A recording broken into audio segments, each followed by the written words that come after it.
हंस रहे हैं। गृह मंत्री जी हंस रहे हैं। पूरी योजना बना रखी है। चाणक्य आज अगर जिंदा होते तो वो भी चौंक जाते आपकी राजनीतिक कुटिलता पे।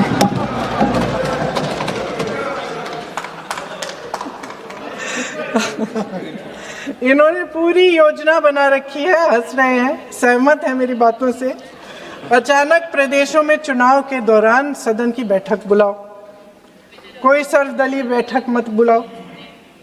विधेयक का प्रारूप सिर्फ एक दिन पहले सार्वजनिक कर लो ताकि विपक्ष को कोई मौका न मिले कि इस पे चर्चा कर ठीक ढंग से हो। मीडिया और पब्लिक में पहले से ही चर्चा शुरू कर लो कि मोदी जी एक बहुत बड़ा कदम उठाने वाले हैं महिलाओं के उत्थान के लिए। ये विपक्षी दल के जो नेता हैं कुछ समझते नहीं हैं, राष्ट्र के हित में कुछ करते नहीं हैं, विरोध करेंगे। बेचारे मोदी जी इतना बड़ा कदम उठाने वाले हैं, सबको इनका साथ देना चाहिए राजनीति से ऊपर उठकर। और ये कर करके विपक्ष को धर्म संकट में डाल दो। एक तरफ महिला आरक्षण और दूसरी तरफ आपको काट पीट करने की, पूरे ढांचे को बदलने की स्वतंत्रता, ओबीसी वर्ग को नकारने की स्वतंत्रता। अध्यक्ष महोदय, राजनीति में कुटिल होना अपनी जगह है, शायद हमें और थोड़ा होना भी चाहिए इस तरफ वालों को, लेकिन सत्ता बनाए रखने की महत्वाकांक्षाओं को परे करके देश के हित के लिए सही निर्णय लेना अलग। शायद हम आदरणीय प्रधानमंत्री महोदय जी से आज ये उम्मीद नहीं रख सकते क्योंकि वह समस्याओं से घिरे हुए हैं, उन पर अंतर्राष्ट्रीय दबाव बहुत है। महिला आरक्षण जैसे ऐतिहासिक कदम को उन्होंने सत्ता को बनाए रखने का एक कमजोर बहाना बना दिया है। जाति जनगणना को नकारते हुए एक ऐसी संसद बनाना चाहते हैं जिसमें सिर्फ अभिव्यक्ति और चर्चा का ही अभाव नहीं होगा, बल्कि पिछड़े वर्गों और प्रदेशों की समानता का भी अभाव होगा। हमारी मातृभूमि की अखंडता का आधार है one citizen, one vote, one value. अलग अलग राज्यों का दर्जा बगैर किसी संवैधानिक प्रक्रिया के तय करना इस अखंडता पर वार है। इससे हम कैसे सहमत हो सकते हैं? अध्यक्ष महोदय, इन्हीं 543 लोकसभा क्षेत्रों में से महिलाओं को 33% आरक्षण क्यों नहीं दिया गया? अगर पद खोने का डर नहीं है तो कुछ लोग अपना पद खोलें।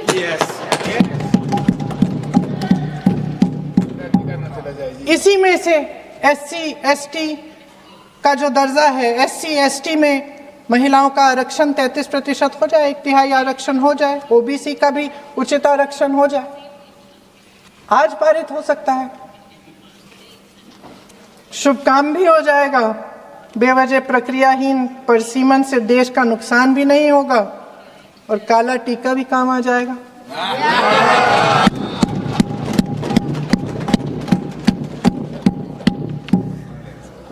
सदन की सर्वसहमति से देश के इतिहास में एक महत्वपूर्ण कदम उठाने पर आदरणीय प्रधानमंत्री महोदय जी का नाम भी लोकतंत्र का गौरवमय पन्नों में लिखा जाएगा। अध्यक्ष महोदय, आज मेरी बहुत सारी बहनें यहाँ बैठी हैं, सदन की चर्चा देख रही हैं। हम चाहे बड़े शहरों में रहती हों या छोटे कस्बों में, गांव में, चाहे पढ़ी लिखी हो, कभी भी सभागृह की गैलरी की चर्चा नहीं करते सदन में। फोटो दिखा रहे हो?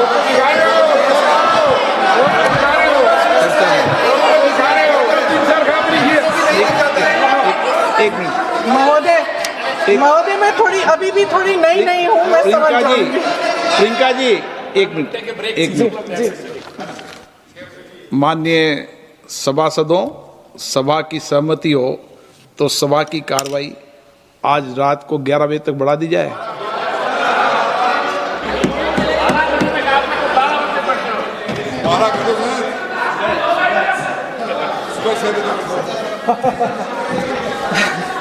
अध्यक्ष महोदय, हम चाहे बड़े शहरों में रहती हों या छोटे कस्बों और गांवों में, चाहे पढ़ी लिखी हों या हमने अवसरों की कमी का सामना किया हो, महिलाएं ही अपने समाज का बोझ अपनी दृढ़ता और मजबूत इच्छा शक्ति से अपने कंधों पर उठाती हैं।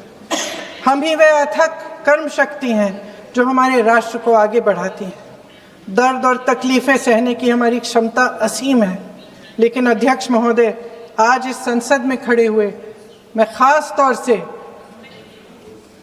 अपने पुरुष साथियों को याद दिलाना चाहती हूँ कि इस देश की महिलाएं निडरता पूर्वक जीवन के कठिन से कठिन परिस्थितियों में अपने हक के लिए लड़ना भी जानती हैं।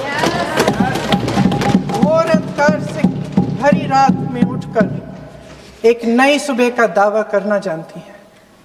इस देश की महिलाएं वे जबरदस्त सामूहिक शक्ति हैं जो इस देश के भविष्य को आकार दे रही हैं।